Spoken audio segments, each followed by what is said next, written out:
یہ فجر اور طلوع آفتاب درمیان یہ جو وقت ہے نا، یہ رزق تقسیم کرنے کا وقت ہے۔ فرشتے رزق لے کے آتے ہیں زمین پر، جو جو رب کی بارگاہ میں حاضر ہوتا ہے اسے رزق مل جاتا ہے، اور جو سویا ہوا ہوتا ہے تو پھر سون والیاں دے پاگ ستے رہندے، سون والیاں دے پاگ ستے رہندے۔ بھئی جو سویا ہوا ہے اسے رزق کیسے ملے گا؟ رزق تو بانٹا جا رہا ہے اس وقت جب تو سویا ہوا ہے، اس لیے نہ رزق ملے گا نہ صحت ملے گی۔ اب حضور علیہ الصلوۃ والسلام نے فرمایا سب سے پہلا حضور کا طریقہ یہ ہے کہ صبح اٹھو، صبح جلدی اٹھو، فجر کی نماز با جماعت مسجد میں جا کے پڑھو۔ اب جو فجر کی نماز پڑھتے ہیں ان میں سے بھی 90% ایسے ہیں جو پڑھتے ہیں، 90% ایسے ہیں جو قضا پڑھتے ہیں، اور قضا نماز قضا تو ادا ہو گئی، لیکن جو حضور کا طریقہ ہے وہ پوری طرح سے وہ پورا نہیں ہو سکا، اس پہ عمل نہیں ہو سکا، اس لیے صحت بگڑ گئی، جو زندگی ہے وہ خراب ہو گئی، بیماریاں آ گئیں، ٹینشن آ گئی، ڈپریشن۔ 5 لاکھ مریض ہیں پاکستان کے اندر ڈپریشن کے جو رجسٹرڈ ہیں، اور جو گھروں میں لڑتے ہیں کبھی بہو سے، کبھی بیٹی سے، کبھی بیگم سے، ان کا تو شمار ہی کوئی نہیں، وہ تو پتہ نہیں کتنے ہیں، وہ شمار میں نہیں ہے، 5 لاکھ رجسٹرڈ ہیں۔ تو یہ سارا کچھ کیوں ہے؟ اس لیے ہے کہ لائف سٹائل بدل گیا، اٹھنے بیٹھنے کے انداز بدل گئے ہیں، کھانے پینے کے انداز بدل گئے ہیں۔ سنیں میرے کریم آقا علیہ الصلوۃ والسلام کا ایک فرمان، حضور علیہ الصلوۃ والسلام نے ارشاد فرمایا نہ پتلا کھاؤ نہ پتلا پہنو، پتلا نہ کھاؤ نہ پہنو۔ اب پتلا کھانے سے کیا مراد ہے؟ پتلا کھانے سے مراد ہے یہ چھنا ہوا آٹا، جو بازاری آٹا استعمال نہیں کرتے لوگ۔ ویسے کیا خیال ہے آپ کا؟ شہر کے لوگ یہ خود مانتے ہیں، تسلیم کرتے ہیں کہ جو دیہات میں رہنے والے لوگ ہیں نا وہ شہریوں سے قدرے مضبوط ہوتے ہیں۔ اب اللہ خیر کرے دیہات بھی دیہات نہیں رہے، اتھے بھی ساری رات انٹرنیٹ چلتا ہے، ایسے ہی ہے نا؟ وہی دیہات کیسے رہ گئے، ساری رات منڈے انٹرنیٹ چنگی طرح باندھے۔ لیکن جو ان کی خوراک ہے نا، جو گندم کا وہ خالص آٹا استعمال کرتے ہیں، یہ اس کی برکت ہے۔ اور میرے کریم آقا علیہ الصلوۃ والسلام نے شاہ فرمایا پتلا نہ کھاؤ۔ پتلا کھانے سے مراد کیا ہے؟ یہ جو میدے کی بنی ہوئی چیزیں نہیں کھاتے، بریڈ بند یا ڈبل روٹی یا اس طرح کی کچھ بھی چیزیں جو ہے وہ استعمال کرتے ہیں جو چھنے ہوئے آٹے سے بنتی ہیں، حضور نے فرمایا ان کو استعمال نہ کرو۔ اور ہمارے معاشرے میں کیا ہے؟ مغرب بعد برگر اور شوارمے کا جو کاروبار ہے وہ گرم ہو جاتا ہے، اور یہ سب سے بڑا ہمارے لیے صحت کا مسئلہ ہے۔ مغرب کے بعد رات کے وقت برگر اور شوارمے کھانا، اور ہمارے بچوں کو نیند نہیں آتی جب تک برگر شوارمے نہ کھائیں، ایسے ہے کہ نہیں؟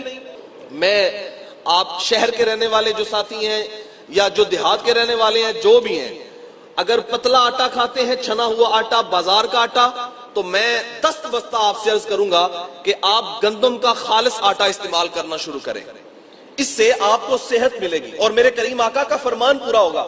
اور جتنے یہ فرامین ہے نا حضور کی سنت سمجھ کے اپنائیں گے، صحت بھی ملتی رہے گی، ثواب بھی ملتا رہے گا۔ یہ تو ہمارے دین کا حسن ہے نا، یہ ہمارے دین کا وقار ہے، صحت بھی پاؤ اور ثواب بھی پاؤ۔ محبت سمیٹو، رسول اللہ صلی اللہ تعالیٰ علیہ وسلم کی سنتوں پہ عمل کرو۔ اس لیے پہلا کام یہ کریں کہ یہ جو برگر شوارما ہے نا، یہ میدے کی بنی ہوئی جو چیزیں ہیں، بند بریڈ، ان کو کھانا چھوڑ دیں۔ اور دوسری بات یہ، ہر شخص آگے کہتا ہے جناب خارش ہے، یہ پچھلے 2-3 سال کے اندر تو ایک وبائی طور پہ لوگوں کو خارش لاحق ہوئی ہے، اور کتنے سارے لوگ جو ہیں وہ آ کے دم کرواتے ہیں، جناب دم کر دیں ہمیں خارش ہو گئی ہے۔ یہ خارش کیوں ہو گئی ہے؟ بھئی آپ نے کبھی اپنے جسم کا جو فالتو مادے ہیں، جو رطوبتیں ہیں، جو پسینے کی شکل میں انسان کے جسم سے خارج ہوتی ہیں، کبھی پسینہ آپ نے اپنے جسم سے نکالا ہے؟ کبھی محنت والا کام کیا ہے؟ ذرا سا پسینہ آئے تو اے سی کی نظر ہو گئے۔ اپنے صحابہ کو حضور مشق کروایا کرتے، سب سے محبوب جو مشق سمجھی جاتی تھی نا وہ گھڑ سواری تھی۔ گھڑ سواری رسول کائنات صلی اللہ تعالیٰ علیہ وسلم اپنے صحابہ کو گھوڑے کے اوپر سوار کر کے ریس لگایا کرتے، ریس لگتی میدان کے اندر، اس طرح سے گھوڑے بھی چست رہتے اور جو سوار ہے وہ بھی چست رہتا۔ آپ کو پتہ ہے جب گھوڑا چلتا ہے تو ایسے اچھلتا ہے، کھانا کھا کے اگر 3 میل کا سفر گھوڑے کے اوپر طے کر لیا جائے نا اچھلتے اچھلتے، تو بندے کو ویسے ہی بھوک لگ جائے۔ اور آج اس دور میں گھوڑے تو چونکہ ہم استعمال کر نہیں سکتے، ہمارے علاقے میں اس مقدار میں پائے بھی نہیں جاتے، تو ہم کیا کریں؟ ہم اس طرح کی سواری استعمال کریں جس میں مشقت زیادہ ہے۔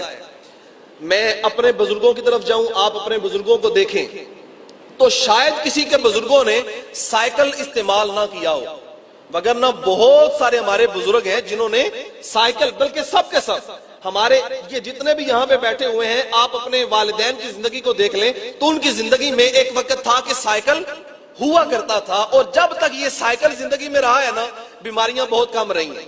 ایسے ہے کہ نہیں؟ لیکن اب مسئلہ یہ بن گیا ہے کہ اگر کوئی بندہ سائیکل استعمال کرنا بھی چاہے نا تو لوگ ایسے نظر سے پتہ نہیں ان غریب ہو گیا ہے، گڈی تو یکدم سائیکل تھے آ گیا. یہ آپ نے کبھی غور کیا ہو تو ہمارے حکمران نا مثال دیتے ہیں کبھی کبھی یہ یورپ کے حکمرانوں کی کہ وہ سائیکل پہ دفتر پہ جاتے ہیں. کیا خیال ہے آپ کا؟ ان کے پاس گاڑی نہیں ہے؟ بولیں، آپ سے اچھی گاڑی ہے. جو گاڑیاں ادھر لوگ اکڑتے ہیں نا چلاتے چلاتے، مان نہیں ہے، وہ کہتے ہیں پتہ نہیں میرے پاس کیا بلا ہے، ادھر وہ سبزیاں رکھ کے اس میں بیچتے ہیں، ادھر اتنی عام ہے وہ گاڑیاں، لیکن یہ سب کے باوجود وہ سائیکل کو چلانا پسند کرتے ہیں. کیوں؟ انہوں نے میرے کریم آقا علیہ الصلوۃ والسلام کی سیرت سے یہ بات سیکھی ہے کہ جب تم مشقت والا کام کرو گے، تمہارے جسم سے پسینہ خارج ہوگا، تمہارے جسم سے رطوبتیں خارج ہوں گی، تو تمہیں بیماریاں لاحق، بہت ساری بیماریوں تو آپ کی اسی انداز سے ختم ہو جاتی ہیں.